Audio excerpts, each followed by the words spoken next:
Hello students, आज हम discuss करेंगे मई 2024 एग्जामिनेशन बीए फर्स्ट के सेकंड सेमेस्टर के इम्पोर्टेंट क्वेश्चन एनईपी 2020 के अकॉर्डिंग। यूनिट फर्स्ट के अंदर देखिए कौन कौन से क्वेश्चन इंपॉर्टेंट रहेंगे। पहला क्वेश्चन यहाँ पे दिया है, इतिहास का अर्थ। आपको समझाना है इतिहास का अर्थ क्या है तथा प्राचीन भारतीय इतिहास के प्रमुख स्रोतों का वर्णन कीजिए।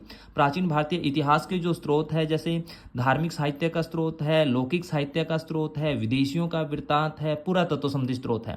कोई भी 2 या 3 पॉइंट या तो धार्मिक और लौकिक साहित्य पूछे जा सकते हैं, या फिर धार्मिक, विदेशियों का वृत्तांत और पुरातत्व संबंधी स्रोत, इस तरीके के क्वेश्चन आपसे पूछे जा सकते हैं। इतिहास का अर्थ आपको यहाँ पे समझाना है।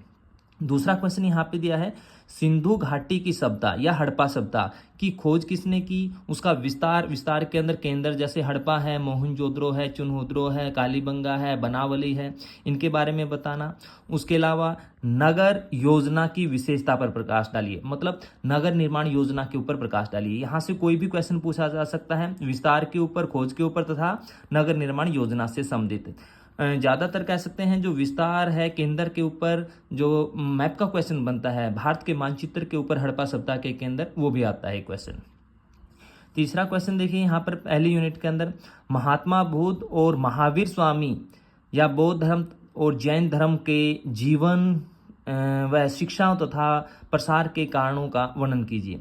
मतलब यहाँ पे क्वेश्चन पूछा जाएगा या तो महात्मा बुद्ध पे या महावीर स्वामी, या फिर कह सकते हैं बौद्ध धर्म और जैन धर्म के ऊपर विस्तृत रूप से टिप्पणी कीजिए। उसमें भी आप ऐसे कहेंगे जैसे बौद्ध धर्म पर महात्मा बुद्ध के आरंभिक जीवन के बारे में, उनकी शिक्षाओं के बारे में, उनकी शिक्षाओं का प्रसार जो हुआ उसके कारण के ऊपर प्रकाश डालेंगे। ऐसे ही जैन धर्म में महावीर स्वामी के आरंभिक जीवन के बारे में, उनकी शिक्षाओं के बारे में तथा जो जैन धर्म का प्रसार अत्यधिक हुआ था उसके ऊपर प्रकाश डालेंगे। तो पहली यूनिट के अंदर ये क्वेश्चन आपको बताए गए हैं, इनमें से कह सकते हैं कोई क्वेश्चन आपको एग्जाम के अंदर जरूर मिलेगा। सेकंड यूनिट के अंदर देखिए कौन कौन से क्वेश्चन इंपॉर्टेंट बनते हैं मई 2024 एग्जामिनेशन के अंदर।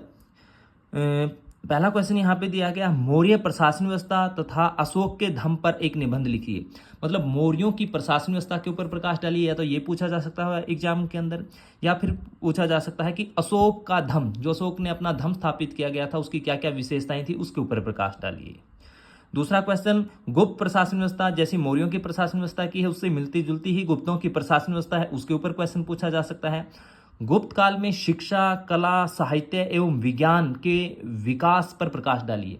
ये अगर इनकी शिक्षा के ऊपर, कला के ऊपर, साहित्य के ऊपर, विज्ञान के ऊपर प्रकाश डालते हैं तो उसी की वजह से गुप्त काल को स्वर्ण युग भी कहा जा सकता है। ये यहाँ पर 2 वे से क्वेश्चन पूछा जा सकता है, अलग अलग शिक्षा, कला, साहित्य, विज्ञान पे भी पूछा जा सकता है, या फिर पूछा जा सकता है आपसे गुप्त काल को स्वर्ण युग क्यों कहा जाता है, उसके ऊपर प्रकाश डालिए।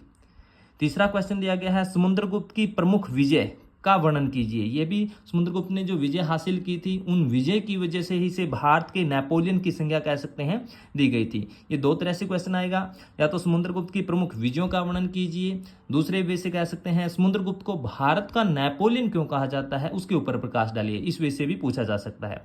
और इसी क्वेश्चन को भारत के मानचित्र के ऊपर भी पूछा जा सकता है कि समुद्रगुप्त की विजय की वजह से ही कह सकते हैं उनके साम्राज्य का विस्तार हुआ था। आप कहें वहां पर पूछेंगे भारत के मानचित्र के ऊपर समुद्रगुप्त के साम्राज्य को दर्शाइए।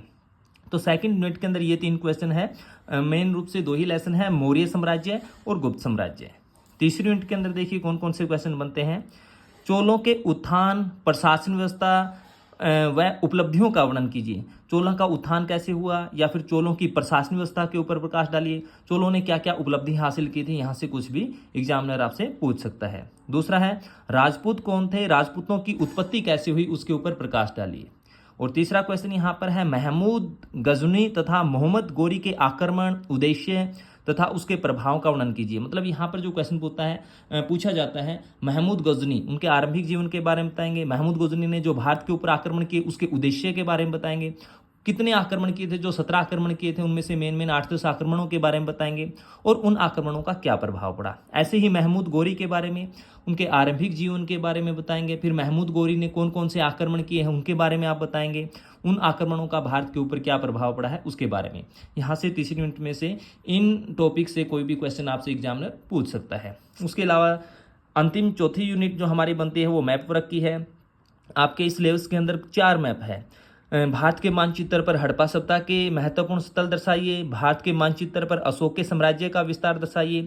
भारत के मानचित्र पर कनिष्क के साम्राज्य का विस्तार दर्शाइए। भारत के मानचित्र पर हर्षवर्धन का साम्राज्य का विस्तार दर्शाइए।